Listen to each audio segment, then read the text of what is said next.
And we're back. Kevin Perry and Johnny Sig are ready to unpack a crazy weekend of boxing.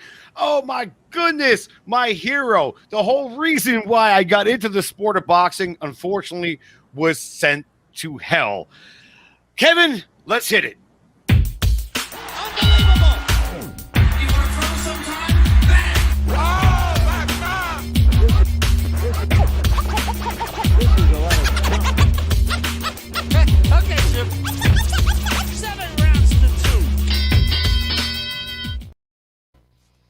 All right, what's good, Kev? Before we get into the meat and potatoes of Holyfield Belfort, did you see that Raiders game last night? I'm going to beat around the bush. Did you see the Raiders game?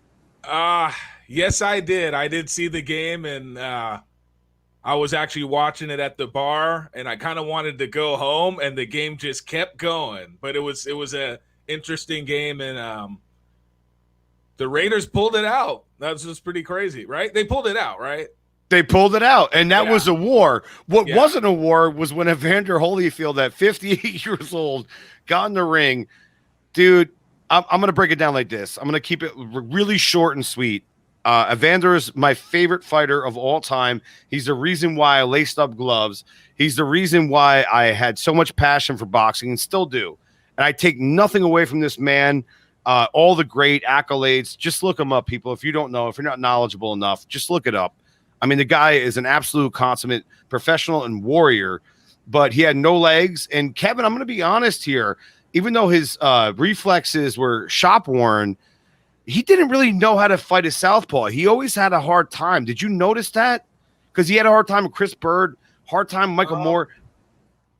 To be honest with you, I didn't even really notice this southpaw stance of Belfort, really. The only thing, my whole eyes were just focused on Holyfield and how he looked.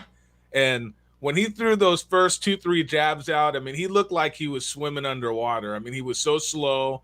He just looked very lethargic. And I think at the same time in his mind, I think they weren't on the same page what this whole fiasco was all about. I think Holyfield just went in there and thought they were just going to kind of go through the motions and give the people a little bit of a show and not really exert too much. And I was just very disappointed in Vitor Belfort. I mean, the way he was acting after the stoppage, I mean, was so unprofessional. You would have thought that he beat some, he did beat a Hall of Fame fighter, but he beat a Hall of Fame fighter probably 20, 30 years past his best. And I mean, it was really embarrassing. The whole show itself, the presentation by Triller was just very bizarre.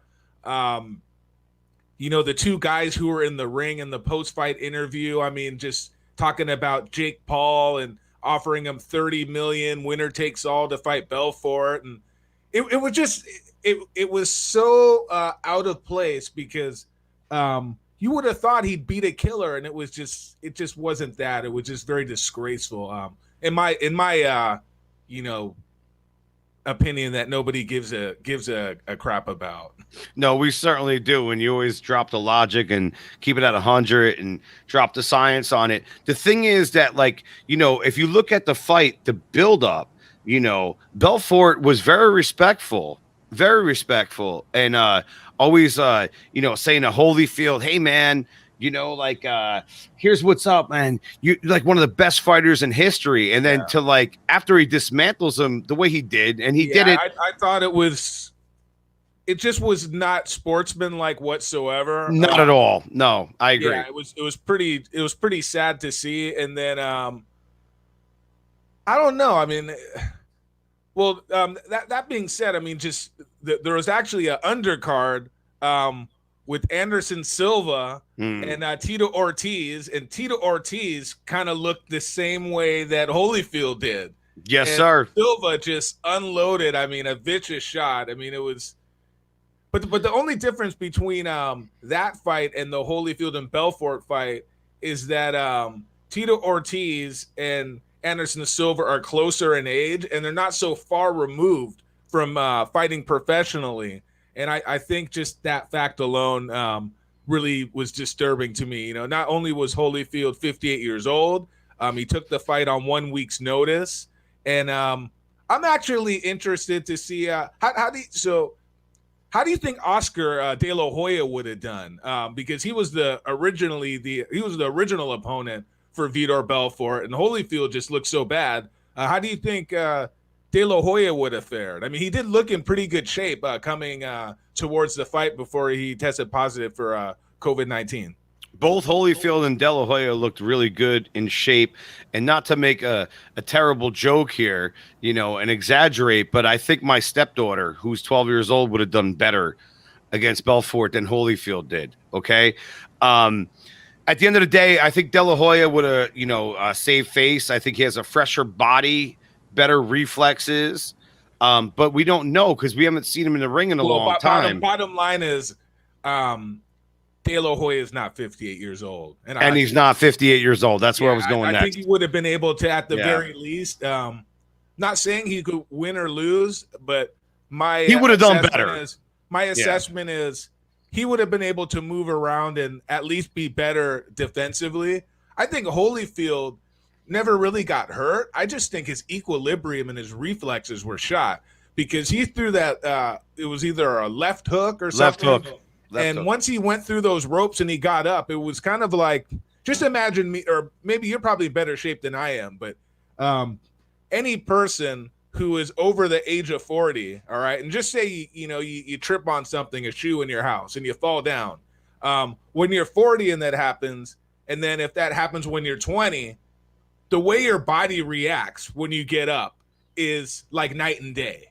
It's just not the same. And that's kind of what I saw from Holyfield. Once he got up from that fall, it was like a fallen and I can't get up type moment, but he did get up. But once he got up, I mean, his legs were just not there. And even little grazing shots were just kind of, he was blocking the punches. Belfort didn't look like a killer in there, but he definitely had, his wits were more there. He was in better condition. His body was a little bit more preserved than Holyfield. And Holyfield was never known to be somebody like a Floyd Mayweather who goes in there and trying to avoid contact. He was definitely a high contact fighter in his heyday. So he's had a lot of wear and tear. Even you could even say he probably has more wear and tear than Mike Tyson. So I wouldn't even want to see him against Tyson. Tyson looked pretty decent when he fought Roy Jones, even though they weren't going 100%. He looked like he had a little bit more there, and he's actually quite a bit younger. That being said, on the card itself, another topic on there, Donald Trump was our former president, Donald Trump, was one of the commentators on the card. I mean, it was, in my mind, it was pretty bizarre. But what did you think of that? I mean, it definitely was interesting, but it was bizarre to say the least. What are your thoughts, John, about Donald Trump being on the broadcast, and how was his performance? Was it a positive or negative, or he kind of somewhere in between? I'd say it's like somewhere in between, but more towards the positive is that he was very real. Donald Trump knows his boxing, and he's very good friends with Evander Holyfield. And I thought it was very excellent that he was very blatantly honest. I watched that feed where Trump was calling the fight, and right off the bat, Donald Trump was like, "I'll try my best impersonation." He's like, "This is not my Holyfield." Like, he was saying, like, he had complications right off the bat. He knew what he was seeing, and he was telling him, like, telling everyone that was in attendance, at his panel, that Holyfield was not Holyfield. He's like, "This is not my guy. This is not the guy I used to know, and they should probably stop it. It doesn't look good." He was being very realistic, and even the build up to the fight, he didn't make anything political. He didn't want to address any kind of thing like that. He was out there as a guy that's a fight fan, commentating a fight, and I thought he did a great job. Triller, they do very interesting things, bro. Like, I mean, we have Snoop Dogg getting fucking Al Bernstein high, like all this type of stuff. De La Hoya, who we just aforementioned, who was supposed to be fighting on that night. Yeah. Remember, like, he's like, "Let's go, baby," with that one paper. I mean, Triller is just a different, like, thing. It's just like a different alternate universe of boxing, if you want to call it that. I think it's more suited to entertainment sports. I think that they're doing the right thing. I guarantee you that pay-per-view got a lot of views last night, or rather the night before. And, you know, you look at Silva and Ortiz, like, and you're absolutely correct. I want to go back to that point, is that Ortiz always had been chinny. He's always had a complication taking a shot. I knew he was going to get out of there. And you're right. It looks very similar to that of Holyfield. Yeah. Now, Holyfield always had a good chin, all right? But if you saw that body shot... Holyfield, to me, didn't really get knocked out. It was... Even that first knockdown... Didn't have his legs. Was kind of questionable to me. It kind of looked like he maybe got hit on the arm. I don't know if it was a legitimate body shot. He got dropped. He got dropped. Okay. I'm going to be honest. Yeah, it was a weird angle that I saw it from, so I couldn't really see where the punch landed, but they said it was a body shot. So if that's what they said, I just didn't really see it. A body shot that sent him about 5 feet across the ring. No exaggeration. People could pull it up and look at it. I'm the biggest Holyfield fan on the planet. I'm not hating on the man. I love him. Yeah. Still admire him. And he's still my favorite fighter of all time, no matter what. That shot landed, and when he got sent across the ring from that shot, like, he looked so in a perilous situation, bro. He looked so bad. And I'm like, nah. You know what it is, bro? It's age and legs. What I'm curious about too is, you know, being that he's 58 years old and he had a fight coming up, did he do any sparring? That I'm not sure about. I know he trained with Antonio Tarver, Vladimir Klitschko, worked with a lot of great fighters, and at the same time, looked very sharp. I mean, look at his shape there. He looks great. He doesn't look... Does that guy look 58 years old to you? But he certainly looked 58 years old in the ring, and I have to be honest about that. I love Mr. Evander Holyfield. I've had the opportunity to meet him several times. He's a great guy. But at the end of the day, like, the people around him, I think, should have been more responsible. Like, we saw that in 1 minute, dude. It took 1 minute for this man to get dismissed. 1 minute. And if the people around him are allowing him to do that, then he's got to get, I'm sorry, guys, like, better people around him. Don't fight anymore, Mr. Evander Holyfield. I love you. I don't want to see you get hurt. Yeah. That referee, that stoppage was fucking perfect. I'm going to tell you why. Very good stoppage. And very great stoppage. You know what? I'll be honest with you. Considering he didn't take any punishment at all, and I believe he... uppercut. He got nailed with an uppercut. I don't know if it was Mike Coppinger or, you know, one of those journalists who's kind of on the beat, said he got about $600,000. So to get $600,000 for that amount of work, you know, more power to him, you know, because all those fights he's been in, I mean, he deserves to get paid. I mean, for a little novelty like this, I was just disappointed in Vitor Belfort and the way he was acting. But anyways, to move on, there was a great ESPN card on Saturday, and it was a WBC 130-pound championship between these two guys right here, Oscar Valdez versus Robson Conceicao from Brazil. He's a former Olympic gold medalist, I believe, in 2016. Actually, the fight was on Friday, September 10th. And that actually was really good to get to see boxing on a Friday. It was something I really enjoyed. And there's a pretty good undercard fight that turned out a pretty big upset. A Stockton kid, I'm trying to remember what his name is. What did you think of the card overall, John? And Valdez did eke out a 12-round decision over Conceicao, but it was very controversial. Conceicao looked like he won about maybe 4 or 5 of the first 6 rounds, and they were pretty decisive. And somehow one of the judges, a so-called judge in my mind, had the fight 117-112 for Valdez. The other two had it 115-112, which would be a 7-5 in rounds, is a 12-round fight. The 112 is because The referee deducted a ridiculous point deduction, I believe, in round 7 or 8 for basically like a little love tap to the back of the head. There was no warning. How do you feel about that? I mean, is boxing just getting so ridiculous with just bad officiating? I mean, is it something that we've just gotten so used to that we just kind of overlook it? Or how did you see the fight overall, the officiating, the decision? Give me your thoughts on this fight on ESPN. These are all great questions, and unfortunately, we've been dealing with this for a very long time in the sport of boxing, okay? Bad officiating, bad refereeing, having to deal with this, getting fleeced all the time. But at the end of the day, I mean, we come back. It's like a hot chick that we want to keep going in and getting screwed. But guess what? Boxing screws you. So it's a matter of what you like and what you don't like. I personally thought that Oscar Valdez won that fight. It was a very competitive fight. It was a very close fight. One of those judges had it all sorts of crazy. Like, to have that kind of margin, like that was way too much. Yeah. I thought both guys fought their ass off. And a lot of people were asking me, like, how do you think about Valdez, man? What do you think he did that night? Like, I mean, he looked vulnerable. Have you watched his fights? He's always looking vulnerable. And he's right. Exactly. Well, I think this was a case of bad style matchup for him. I mean, he's somebody that's, he likes to kind of get into exchanges. And this guy was tall. Yes. He was 5'10". He was lanky. He was using his jab.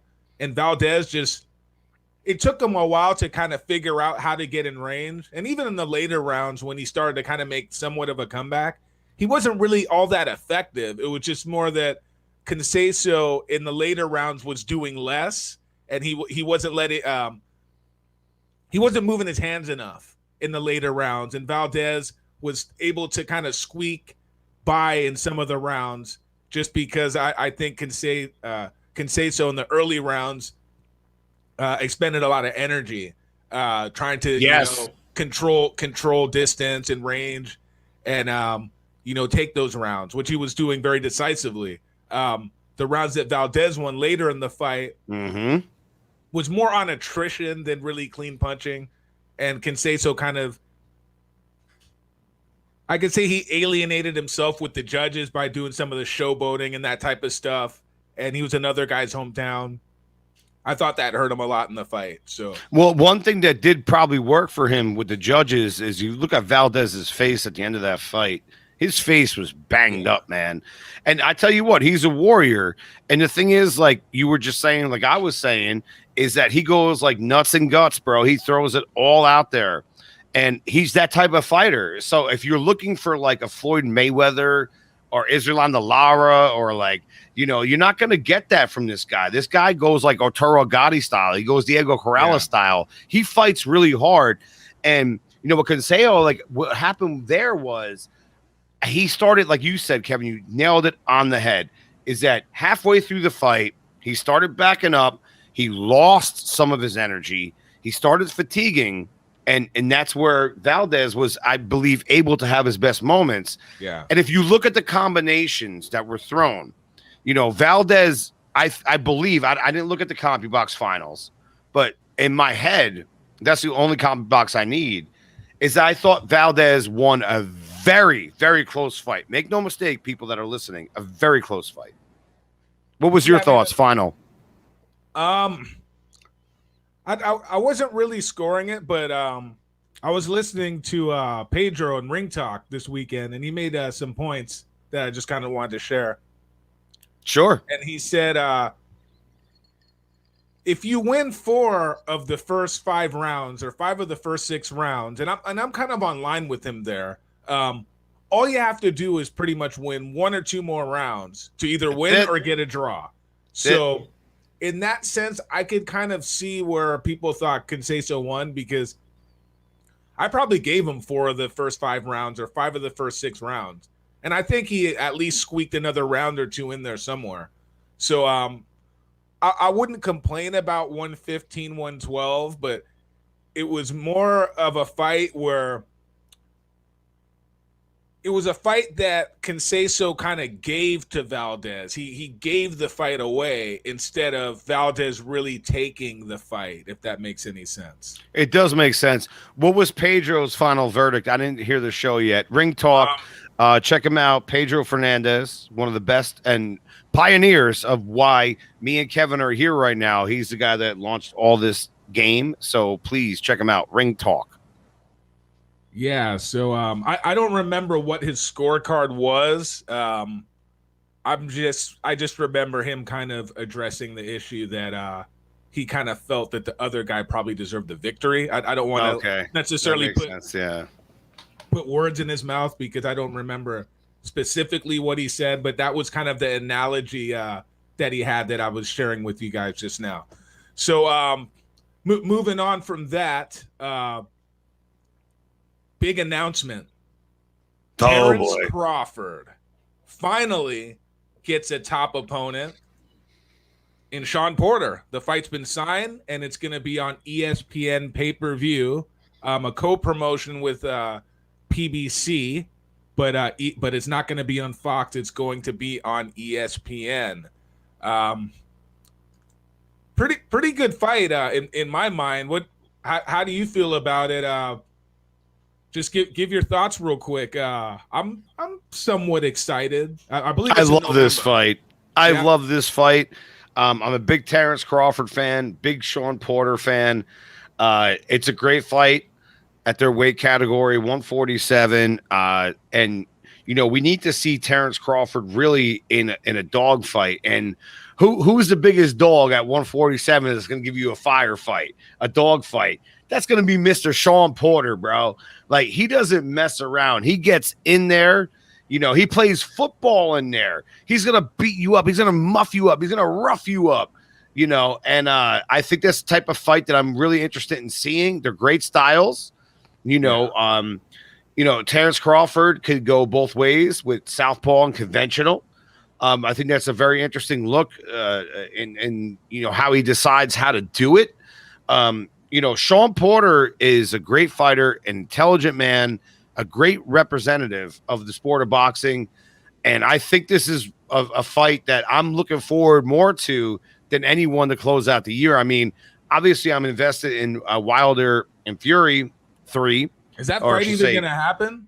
Who the hell knows at this point? I mean, they're saying October. We'll talk about that on the next show.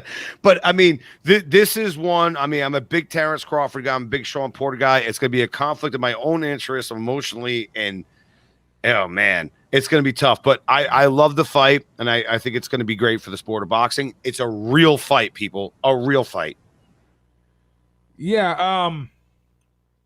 I'll be 100% honest. I think this is a great fight for Terence Crawford. I think this is a fight that's gonna. It's a style that. So, for example, I think if Porter comes in there and tries to bull rush Crawford, I think he's gonna get knocked out. I really am honest about my assessment there. Ooh. I think his style when he fights that way is tailor made because he jumps in and he jumps in recklessly at times. If he tries to box Crawford from the outside, he's in trouble there. Crawford's got the length. Crawford can fight southpaw or orthodox. He's very effective in the southpaw stance. I think for Shawn Porter to really have any chance of winning the fight, he's got to stay in the pocket and figure out how to not let Crawford tie him up when he gets there. And because I think that's what Crawford's strategy is going to be.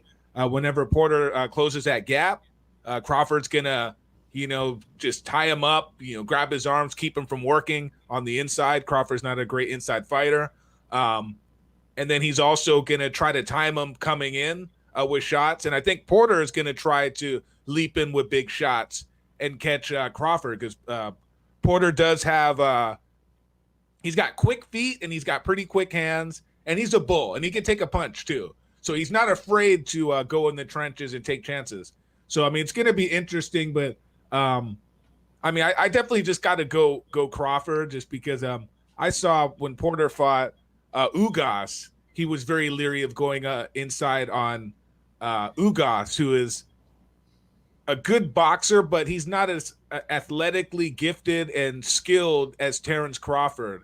And I think that's but Porter is very strong and he's resilient. Yes. So I think it's going to be a good fight, but I could see Porter getting stopped like late in the fight. Crawford usually he has a lot of late stoppages in his career. You know, I could see maybe 10th, 11th round stoppage. But I could see Porter winning a decision too. But it just depends on if he can fight in the pocket, if he's allowed to fight in the pocket. Who the officials are, like who's refereeing the fight, I think is going to make a huge difference. If it's somebody like Kenny Bayless, it's going to heavily favor Crawford. If it's somebody like Tony Weeks, that's going to favor Shawn Porter. The fight's actually going to be in Las Vegas at I think it's Michelob Ultra Arena. So that's what the hell arena is that? Mandalay Bay Event Center, I guess. But you know they have a new name for it. But yeah, it's at Mandalay Bay, I believe, is where the fight's going to take place. Las Vegas. Well, yeah, I saw that it was targeted for Vegas, but I'm like, they pop up all these new arenas and they're great. You know, Allegiant Stadium. Let me give you the exact date. It's going to be November 20th at the Mandalay Bay Resort and Casino, and it's for Terence Crawford's WBO World Welterweight title. That's 147 pounds, and Errol Spence Jr. holds all the other belts at 147. So if Crawford can get by Porter, and Errol Spence can get his eye injury kind of taken care of, and then at least get one comeback fight and look good, we might see Crawford versus Errol Spence next year. Obviously, this fight itself is a good sign for that future fight because they are doing business with PBC. So definitely that's true. Look forward to this Crawford and Porter fight being signed. I want to give much kudos and respect to both teams for getting the fight done and not airing out their dirty laundry in the media, but getting behind closed doors and getting the deal signed. So much respect to those guys. I know there's a lot of negative stuff people say about these boxing promoters and managers and whatnot, but when they want to get a fight done, they'll get it done, and this is a perfect example of that. So anything else, John, before we go? No, I just want to give you tribute, brother, because the thing is that you said there, look at yesteryear. Look at like guys like Hagler, Hearns, and Leonard, and all those great fighters like, Holyfield, Tyson. Excuse me. They got the job done. They went out there and they fought. And that's what boxing is trying to do now. And they need to do it more than ever for credibility. More real fights and less of these circus celebrity boxing fiascos that we've been getting recently. They're to put it nicely there. They're cool little novelties, but I think when the younger generation sees too much of this stuff, I think they don't really understand what boxing is all about. This is a real sport. This is not a game to be played. This is fighting, this is combat sports. So I'm looking forward to these fights coming up, and then I'm also looking forward to seeing Canelo and Caleb Plant and seeing how that one plays out. I think that one's in November as well. Yes, and I'm very interested and invested in that fight. That's actually okay. So that's in November. So I just want to end the show on this note. Mm-hmm. So that's ESPN pay-per-view, November 20th. Okay. Canelo versus Plant. That's pay-per-view. When's that fight? Let's see. I can look it up real quick. And then you go ahead and roll your stuff out here. So I believe it's the 13th around that area. Let me see. Okay, so the 13th we have a pay-per-view. Mm-hmm. Following week, another pay-per-view. And then we have and isn't Deontay Wilder and Tyson Fury supposed to be in November also? First week of October. Oh, first week of October? Okay. Allegedly. Okay. So that's not that's not too much overload. So just last question of the show, John. Mm-hmm. So if you had to pick, because everybody's kind of has a budget on what they could spend on these pay-per-views, you can't buy them all. But if you had to buy one, would you buy Caleb Plant versus Canelo Alvarez, or would you buy Terence Crawford against Shawn Porter? Terence Crawford against Shawn Porter any day of the week. Any day. Not even the thought. Yep. Not even a thought. All right. Cool. I'll just answer the question for myself. Go ahead. I agree with you 100%. I think that's the fight, bro. I think it's a more competitive fight. Yes. All right, cool. So see you guys next time. Like and subscribe. This is Kevin Perry at Vegas Valley Video, and Johnny Sig. Where can we find you? You can find me on Twitter, Instagram, all those great social media platforms. Just look up Johnny Sig at Johnny Sig or John Signorella, not Cinderella. No glass slipper here. Signorella. And you got me. Kev, great time today. All right.